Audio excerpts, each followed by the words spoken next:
Hi guys, and welcome back to the Redcoat History podcast and YouTube channel.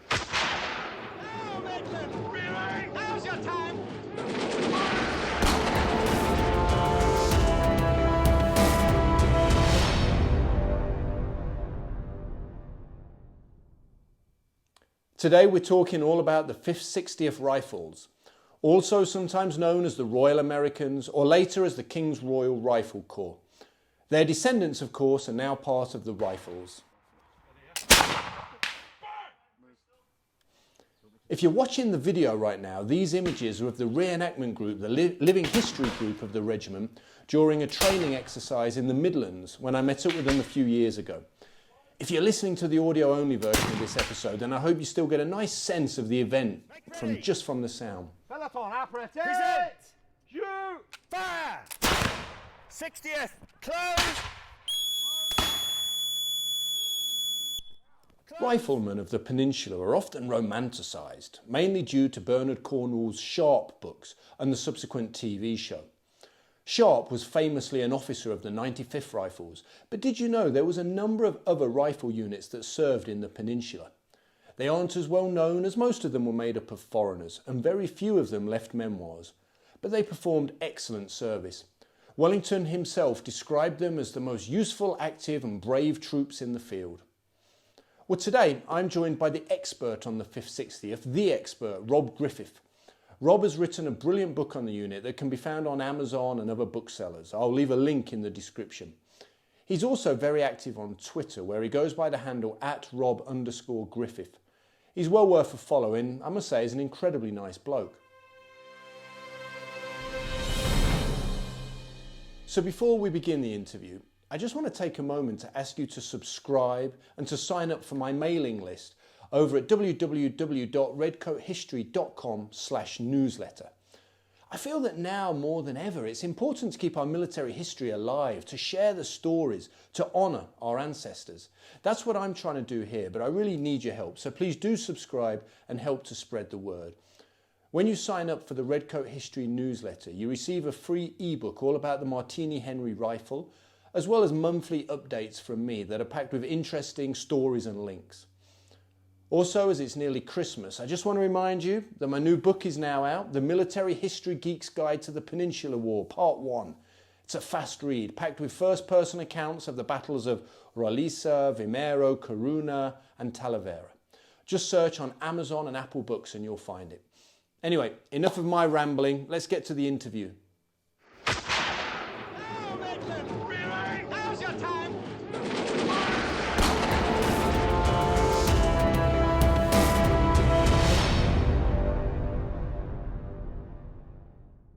I'm Rob Griffith. I first met the 5th 60th, like lots of people my age, watching Sharpe on the TV and reading the Sharpe books. And there was the character of Captain Fredrickson, who was quite an intriguing character with his false teeth and his wig and all that kind of stuff. And his men who were dirty, but the rifles were clean, and I've always enjoyed researching topics that are slightly off kilter. So, like if I was looking at the Battle of Britain, I'd look at the anti-aircraft guns rather than the Spitfires. It's just more interesting to study things that are a little more unusual. And of course, for an independent rifleman, it's 95th Foot that are the most studied, and everyone knows about it because of Sharpe. So when I was looking for a living history group to join, I could have joined the 95th Rifles. There's several groups in the UK that do that. I could have been a Redcoat, but that seemed a little bit too boring, And there was this group that was doing the 5th 60th, and they were based locally to me, and so I joined and got all the kit and started doing, the living history displays. And at the same time, one of the reasons I was looking to join living history was I was writing historical novels set during the Napoleonic Wars, and I thought that actually firing the weapons and wearing the uniforms would be good research. And a little after I joined, another reenactor who was on the French side, who happened to be an editor for a publishing company, approached the group and said, "Look, you've got interesting unit history. Can someone write a history of the unit for us?" And the founder of the group, Steve, considered it, but he wasn't really a writer and didn't have the time.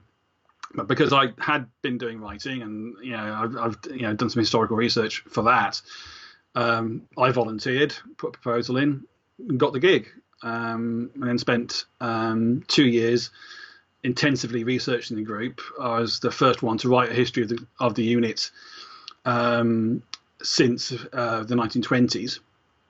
So there's a lot more historical sources available through the internet. I found some letters from one guy in an archive in New York and another one in an archive in Geneva, and spent lots of days in the National Archives. And whereas with the 95th Rifles, one of the reasons they're so well known is they wrote a lot of memoirs. There's a couple of dozen memoirs in the 95th, but nobody in the 5th 60th wrote a memoir, which meant I had to look at other sources. So I went into the National Archives and looked at their pay lists, the regimental returns, and you can really begin to, find some lovely stories, in those kind of archives. So after 2 years, the book Rifleman was published. It's done fairly well. It's been fairly well reviewed. I'm now just completed a second book, which I'm waiting to send to the publisher, and I'm about to start a third. So are they also about riflemen or something different? The second book is about the battles of Ariomelinos and Almaraz, and two little actions that Hill did in the south of Spain. And again, they haven't been studied in their own right. So I found some nice things about that, and I've used a lot of the techniques I used in Rifleman, looking at the original paperwork, things like the casualty reports and stuff. So again, I've a lot of the older Victorian and early 20th century histories are very much focused on the officers. You only get the officers' names mentioned for casualties and that kind of thing. Whereas if you look hard enough, you can find out stories about individual soldiers, which I think is more interesting in many ways. You can find out that so and so died. He was a cobbler from Coventry, and he had a brother in the unit. So it all just makes it a lot more personal, I think. Yeah. No, I love your blog as well, actually. Maybe you could just briefly intro your blog and just tell people where to find that if they want to know more about you. Yes. Well, the blog came about to obviously help promote the book. There's the only way you sell books is by promoting them yourself, really. And Daring, Duty and Cunning Plans.com. I'll send you a link. You can put it in the description. At WordPress is a WordPress blog, and I used it initially to expand on research I was doing. Like there's a great story in there. And there's a guy who's a sergeant major in the unit in the 5th 60th who was promoted from the ranks, and eventually left the 60th to join the Royal York Rangers, and eventually became a lieutenant colonel. So it's basically Sharp's story, going from a rifleman to a lieutenant colonel. But half of his career was out of the 5th 60th, so I didn't really cover it that much in the book. But having the blog enabled me to put all the details in there, and it's people find me through the blog. I've just done a recent, because of the lockdown we're all facing, I've just done a recent post with 10 memoirs you can download for free from various places. I've just saved the link for that today. Looks excellent. Yeah. So a lot of my sources are memoirs written by the guys after the war, and I think it's the first war where you do get a lot of memoirs written. There's a real craze for it in Britain at the time, and a lot from other ranks as well as officers as well, which is good. And I've got a library of over 200 of them now, which is great because the PDFs, so I can search them, I can link them to certain battles or certain events, and especially if you have like when I was researching Almaraz and Ariomelinos, having 10, 15 different memoirs all covering the same events, you get interesting things where they disagree. They're all looking at the same event, but they're all slightly different. And you get other things where they confirm each other, which is great, or one expands on what happened in another. So I think always trying to get back to those original sources is really important. Well, so I suppose then let's sort of backtrack a little bit. And can you give me the brief overview of how, in general, rifle units in the British Army, and then specifically how the 5th 60th came about? What's their sort of backstory? Okay, so at the beginning of the wars with France, 1793, the British Army was very small, hadn't had any serious action since the American War of Independence, and basically wasn't prepared for the war. And the French army have always been very good with light infantry. And at the start of the Revolutionary War, they had like 14 regiments of light infantry, and the British Army had none. And so in the initial campaigns, the famous one being the 1793 and 4 campaign with the Duke of York, he found that the British Army lacked any kind of counter to the French light infantry, because the French can would come up in open order, take a few pot shots at a British line, and the British would be all there in a condensed line and not have any not be able to fire and reply in any kind of decent manner. So the first way the British Army solved that was by hiring foreign soldiers. It's quite common for all the armies to use foreign troops, and armies still do it today, including ours.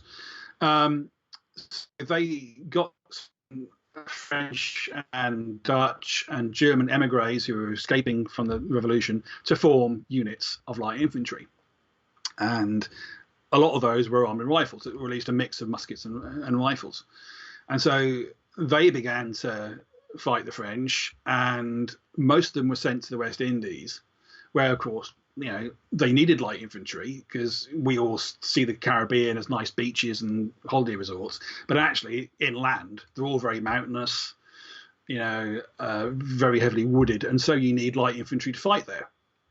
So that's where a lot of the light infantry went, and they all died from yellow fever. And so by 1797, a lot of those foreign units had been so reduced that you only had like a couple of hundred people in each regiment. So they were all amalgamated into this unit called the 60th Regiment of Foot, who were kind of basically a British Foreign Legion. They'd existed since the 7 Years' War. There'd always been a mix of mainly foreign, mainly German recruits with a few English and British and Scottish, whatever else. And so most of these foreign units got amalgamated into the 1st to the 4th battalions of the 60th. But the Duke of York had also seen rifle troops operating on the continent and wanted a British rifle unit. So at the end of 1797, he decided that there's going to be a 5th fully rifle-armed battalion of the 60th, and they were formed from a couple of these foreign rifle units. They were formed on Barbados just about Christmas Day, 1797. There was another 3 companies formed on the Isle of Wight a little bit later. They fought in the rebellion in Ireland in 1798. But then the unit spent a long time in the Caribbean, and then eventually came back via Nova Scotia in Canada to the UK, and were going to go to Venezuela in an expedition led by Sir Arthur Wellesley, later the Duke of Wellington. And it was only a few weeks before that expedition sailed that they got diverted to Portugal, as the Portuguese and the Spanish began to revolt against French rule. So it was only sort of chance that they ended up in the peninsula. And once they're in the peninsula, Wellington, like Duke of York, again began to realise that he needed not only rifle-armed troops, but he needed some rifle-armed troops with the different brigades, because he had, initially he formed the 5th 60th and 4 companies of the 95th into 1 brigade. But after the Battle of, now I must pronounce this right because you taught me how to pronounce it, the Battle of Releasa. I think technically, even if we want to get really technical, I think it might be Holisa, but I thought that was a step too far. Exactly. So after the Battle of Releasa, he decided to split some of the companies off from the battalion to give the other brigades some riflemen as well. And that's basically how they operated throughout the whole Peninsular War.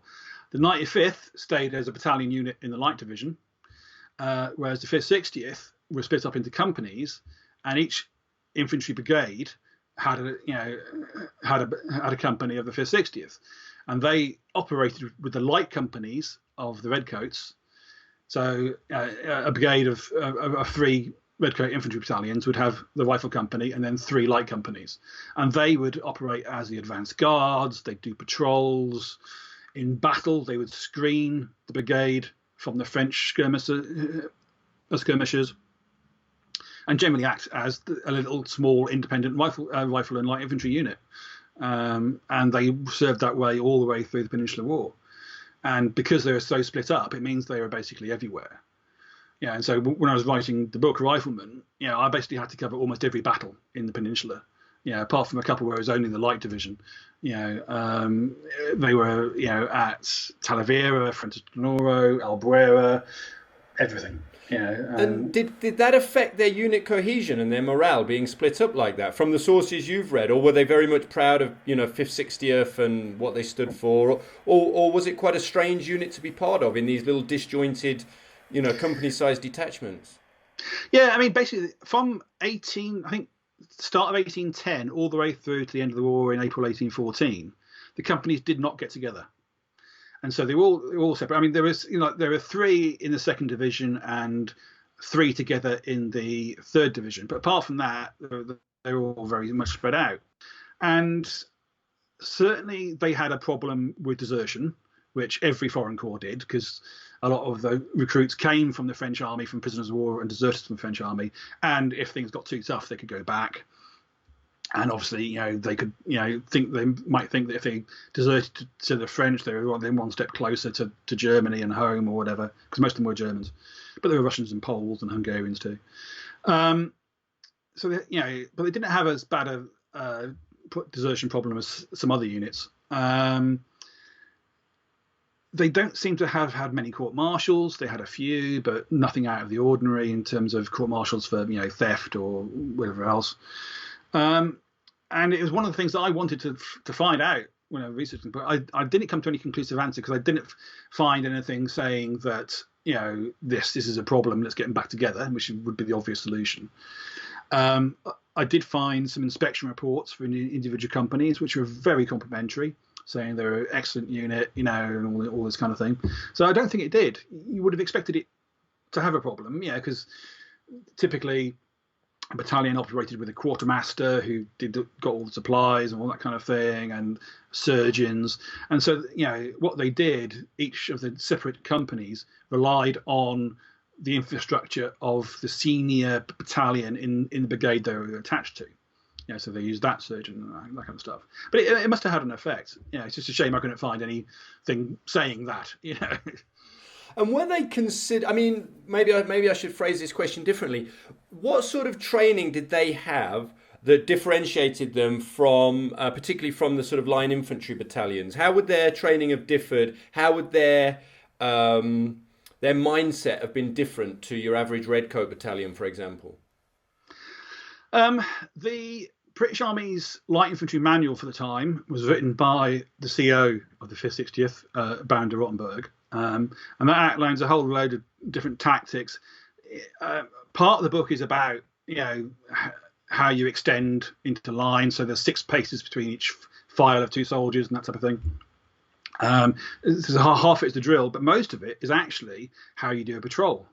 What happens when you go into a village at night to check the French are there, and it says things like check the pubs. Good advice. Yeah, a very detailed guide as to how to patrol territory and that kind of thing.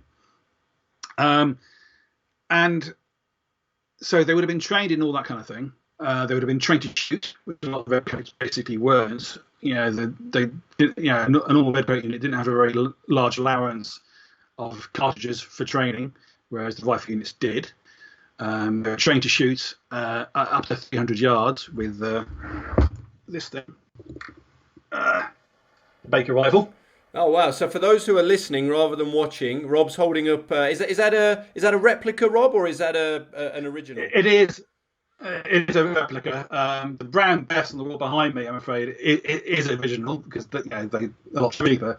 Originals of a Baker sell for about £10,000. So, so this is a replica.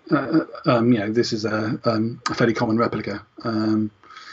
So they were trained to shoot, and they're trained to do things like judge distance. So that if someone was further away, they'd aim higher up and all that kind of stuff. And they were trained to pick off the officers. So if a French column was approaching, they'd hit the officers first, and then the drummers and the sergeants, so that it reduced the command and control of the French as they approached. And a lot of them, because in foreign armies, like the French army, a lot of them were ex-French light infantry, ex-Prussian light infantry, and so they already had the skills. And the reason so many of the foreign units were light infantry was in Germany and Hungary and places like that, you had a tradition of hunting with rifles.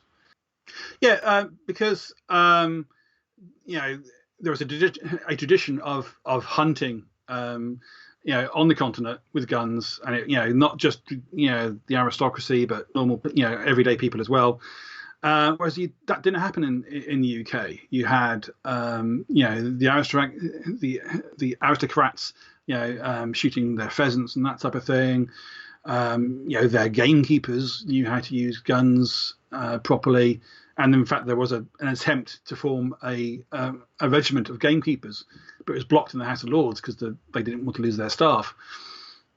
And if you read books on like rifle theory, written at the time, there's this big thing about teaching people to judge distance, because that's the key thing when you're shooting, is you've got to judge the distance, so you know where to aim. And when the Experimental Corps of Riflemen was formed, which became the 95th, it wasn't the rifles that were the experiment, because they were widely used in Europe already. It was whether British troops could be trained to shoot rifles, and of course they could, but it's still you had it was still easier to form these foreign light infantry units from experienced people as well. So you had in Wellington's army in the Peninsula, there was always more riflemen outside of the 95th than there was in it. Because as well as the 95th, you had the Portuguese Caçadores, you had the Brunswick Light Infantry Regiment, you had the King's German Legion Riflemen. So there's always a lot more riflemen than a lot of people suppose. Would there have been rifles issued to regular light companies in line regiments? Not officially, but some did. If you look at the inspection reports for some battalions, you'll see they've got a handful of rifles. I think one of the Fusilier regiments did. And that was basically a personal choice by the colonel. To subsidise it. Again, so the problem with people often ask me, well, if the rifle was so good, why didn't everyone have it? It's because it was 3 times the price of a musket. It cost considerable amounts of money to maintain because of the rifling down the barrel used to get clogged with gunpowder and needed cleaning. I mean, when I fire my smoothbore Baker rifle, for living history, after about 20 shots, it's good cleaning. And if and that doesn't have rifling. So you've got a lot to maintain, you have to train the people. And also it was a question of the tactics. Most of the tactics at the time was line versus column or line versus line. And for that, you don't need a weapon that's accurate. The Brown Bess was a smoothbore musket, and it's designed to be easy to load and quick to shoot. And the whole sort of tactics of the time was you get a line of red-coated infantry against a line of Frenchmen, and it's basically accuracy was not important. You were shooting at a target the size of a line of 500 men, and so you didn't need an accurate weapon. And being a smoothbore, with no rifling, meant it was cheap to produce. But once you started fighting not in a line or not in a column, but in extended order, it's just a couple of men, sort of pairs of men on their own. If you're shooting at other light infantry who are also just pairs of men, you had to have a weapon that was capable of actually hitting something. And so rifles have been used on the continent for many years, and the British had toyed with them a few times, but never really used them that much. And at the start of the wars with France, they used foreign-made rifles. But eventually, because of supply issues and the fact that the countries that were selling them kept getting invaded by France, they decided to make their own. And so they came up with a competition, and the eventual winner was a guy called Baker, who designed the infantry rifle. And because it was rifled and it spanned the ball, it was actually a lot more accurate. And it's a bit like, if you're playing rugby and when you throw a rugby ball, you spin it and it actually lands where it's meant to. And so a rifle spins the ball. Also, the ball fits much more tightly in the barrel, so you get much more efficient use of that propellant, the gunpowder. And so it goes further and it goes more accurate. So whereas a musket could shoot, could hit shooting at a man-sized target with a musket, you had some chance at about 100 yards. With a Baker rifle, you could have some chance of hitting at about 300 yards. So that's quite a considerable distance.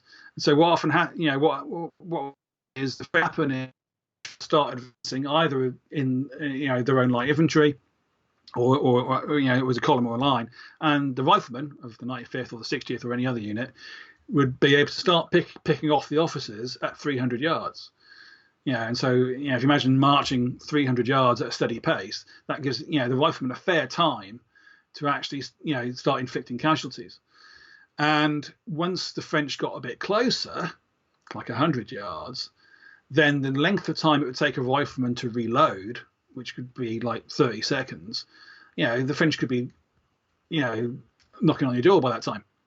So at that stage, musket-armed light infantry and musket-armed redcoats would take over. The riflemen would get behind the redcoats, and the redcoats would start the volleys and actually stop the French dead. So that's one of the things Wellington did in the Peninsula. He had this tactic of having his men on a slope, but the riflemen and the light infantry would be on the forward slope, would start picking the French off as they approached, and stopping the French seeing where the main line was. And as soon as the French got too close, the redcoat light infantry and the green jacketed riflemen would scoot around the outside of the battalion, and let the French suddenly have the shock of coming across that that volley of from the line.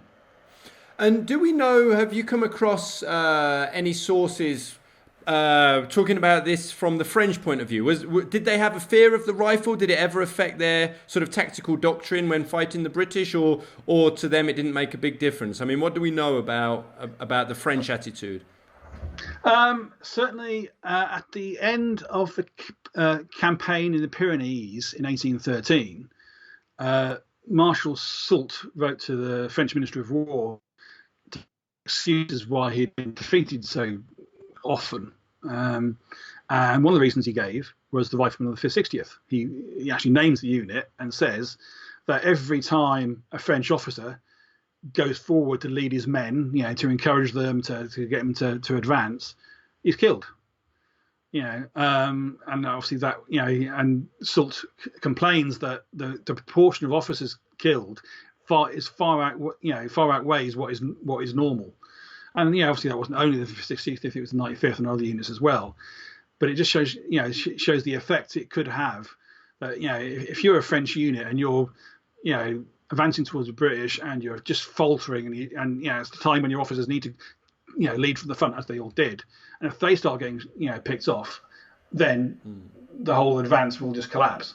Yeah, no, that makes sense. And one thing I'm interested in is, I understand that the 5th 60th were the most decorated battalion during the Peninsula, or should I say, I believe the individuals had the most clasps on their Peninsular War medal. Is that correct? There was 2 guys, was it? Yeah. What's the story there? Can you tell us a bit about these individuals and the history of them? Okay, so the 5th 60th were one of only 3 battalions to be present throughout the Peninsular War, and in the 1840s, long after the war, after a lot of the guys had died, the British government issued the General Service Medal, and you had to apply for it. It wasn't automatically given to people. And there was 2 guys who got, I think, 16 clasps off the top of my head. One was a guy from the 45th Foot, who the units there all through the war, and the other guy was a guy called Lockstadt from the 5th 60th, and he again had 16 clasps and was present at almost all the battles, all the major actions, and he probably wasn't the only one, because all the 5th 60th were foreigners. A lot of them wouldn't have bothered applying, as it was 30 years after the war. A lot of them were probably dead already. It's not necessarily the fact that he was the only one entitled to all those medals, and there may be some who were entitled to more, from other units as well. But there was him, and there was another officer. There was an officer called Major John Gleaf. He had 15 clasps to his various medals. Officers were given slightly different medals, but he had 15 clasps and stuff. So, it's because the 60th were on a lot of actions, so you could build up that kind of number, whereas some of the units in like the 4th Division or something like that would only have been involved in a lot fewer actions. And have you come across those 2 guys, Lukstedt and Galif, in your research? Do you know anything about them, or is their history kind of not very well known? Galif, I know a lot. For a start, I know one of his descendants. You personally know him? Yeah. Oh, wow. The family actually remained serving the British Army for all through the Victorian period into the First and Second World Wars. And there's a guy called Rodney Galif who lives not far from me, who's sort of the head of the family now. And so he gave me a lot of information. I found Galif's letters in a archive in Geneva. Unfortunately, not many from the Peninsular period, a lot more after and a few before. Although Rodney remembers playing with his journal when he was a kid, but it's now lost somewhere in the family. Painful, yes. So Galif, there's fair information on, Lockstadt being an ordinary rifleman. There's a lot less on. I could trace him through the pay lists and that kind of thing, so I know when he joined and where he was and that type of thing. But for a lot of the riflemen, there's very little information, So, well, I was just going to say, with Galif then, what was his story? Was he Swiss? Where was he from? Yeah, he was Swiss, and in 1792 he was serving in the French army in one of the many Swiss units they had. And after the revolution, his unit left the barracks and went to join the Royalist armies in Germany. He went back to Switzerland to defend that against France, and he felt that he'd had a good job as an army officer. He wasn't suited to being a merchant or anything else, and for him, joining another army was the only thing he could think to do. So he went to Holland and joined one of the regiments there, the Red Hussars, and he fought with them in 1793 and 4. And then he joined the British Army in a foreign unit called the York Rangers. And when that was disbanded, he joined the 5th 60th, and he remained in the 5th 60th all the way from 1798 all the way through to 1818 when they were disbanded. And he, in fact, they went to a different battalion of the 60th afterwards.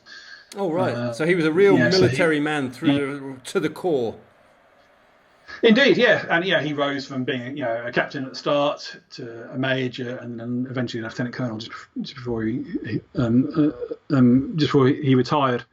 And it's quite sad. His obituary ends with the fact that he sold his commission and invested it in Mexican funds, like shares. And then there was a war in Mexico in the 1840s. It wiped out all his money, and so he left his kids destitute.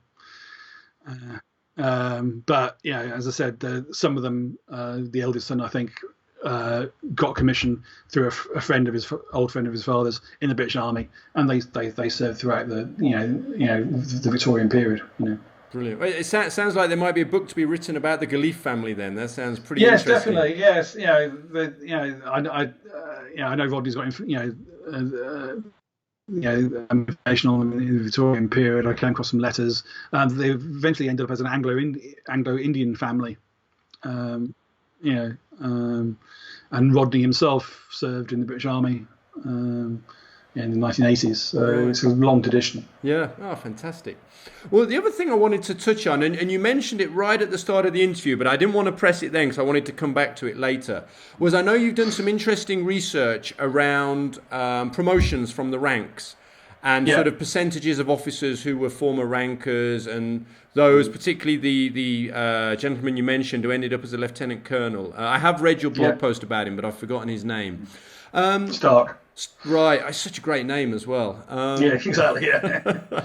Can you just sort of give us a brief overview of sort of from your research how common was promotions from the ranks, and what have you discovered?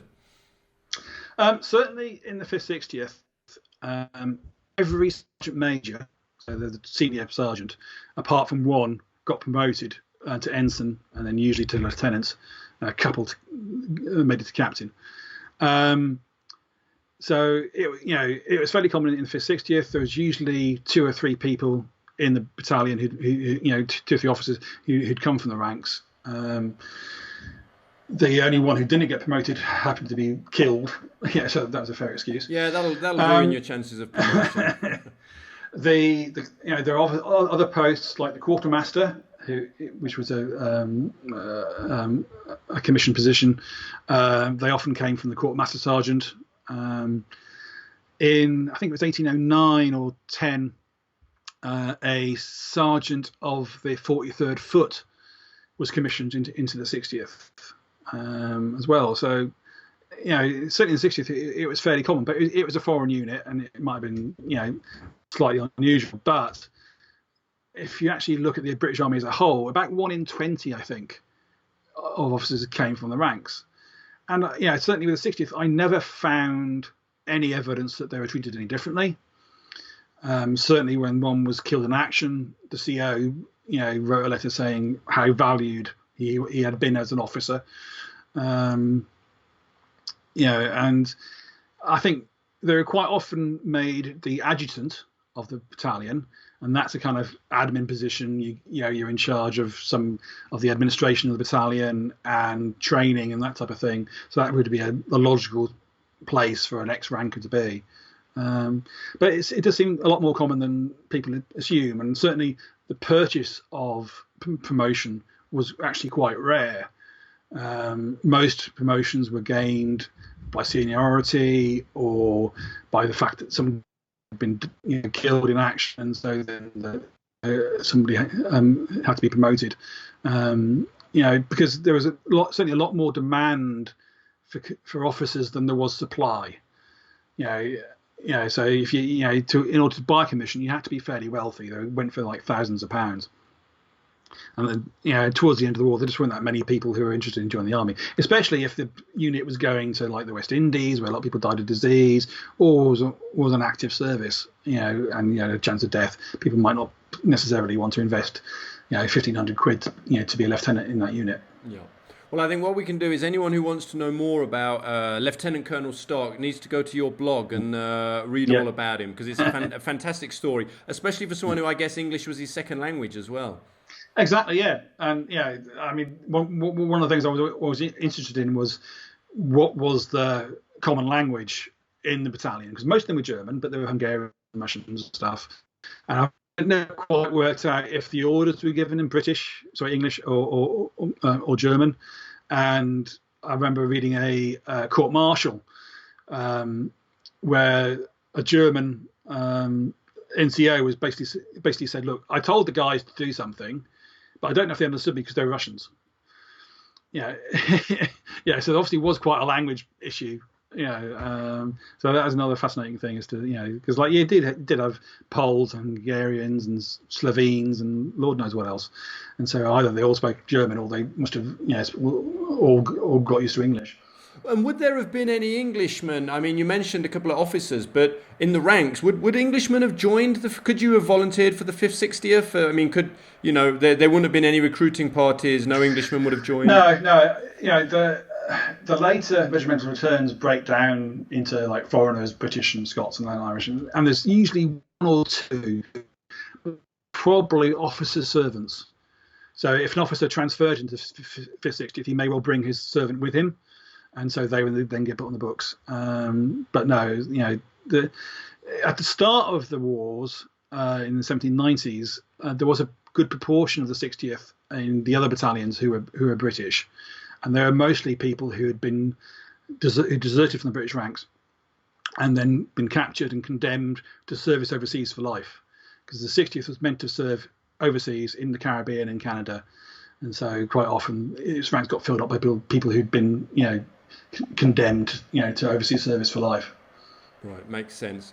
And then, I mean, we're kind of starting to wrap up now, but before we do, can you give me maybe one of your own favourite stories of the 5th, 60th in the Peninsula? Maybe some, or a story that really stands out for you that you think is worth sharing, either of an individual or of an action. Yeah. One of the best, I think, is a guy called Ingersleben. You can find this on the blog as well, and I'll send you a link you can put in the description. But this guy called Ingersleben, I don't know much about him. He was a Prussian who, after the defeat of the Prussian army in 1806, applied to join the King's German Legion, couldn't get in, so he joined the 60th. And he went to fight at the Battle of Bizarco and then at the Battle of Albuera in 1811. And he was severely injured at Albuera. I've got a letter saying that he distinguished himself. Doesn't say how, but he was severely injured, and he was treated at the hospital at Elvas and then went into the UK. Which is, it's a fairly interesting story. I could tie all that together from the casualty reports and that type of thing. But what really made it interesting for me was I later found a letter from the commandant of the foreign depot, which basically ran all the foreign units, to the CEO of the 60th, saying, look, this guy has left this place where he was being treated by this doctor and not paid his bill. Can you get him to pay his bill?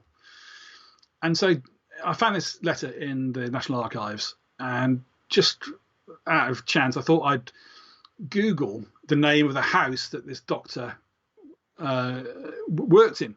And it turns out it was an insane asylum. So this guy had been severely wounded, and after his treatment for the actual physical wound, he'd been treated for some kind of mental illness. And I think that is so. We think of shell shock and PTSD, being a fairly modern factor in war, but to just to by chance, just by quick of googling the name of this hospital in I found out it was an insane asylum, all about the guy who treated him. It just, for me, brought home the kind of cost of war. Because the guys in the Peninsula, some of them went out in 1808 and didn't come back until 1814. That's almost 6 years of warfare. I mean, they wouldn't have been fighting all that time. A lot of the time they've been in quarters and that type of thing. But a lot of if like Lockstadt, if you're involved in 16 battles, that's a lot of action. You've seen, and the battles at the time were very, very loud. Lots of gun smoke and people being blown apart by cannons next to you and stuff. It must have been quite traumatizing.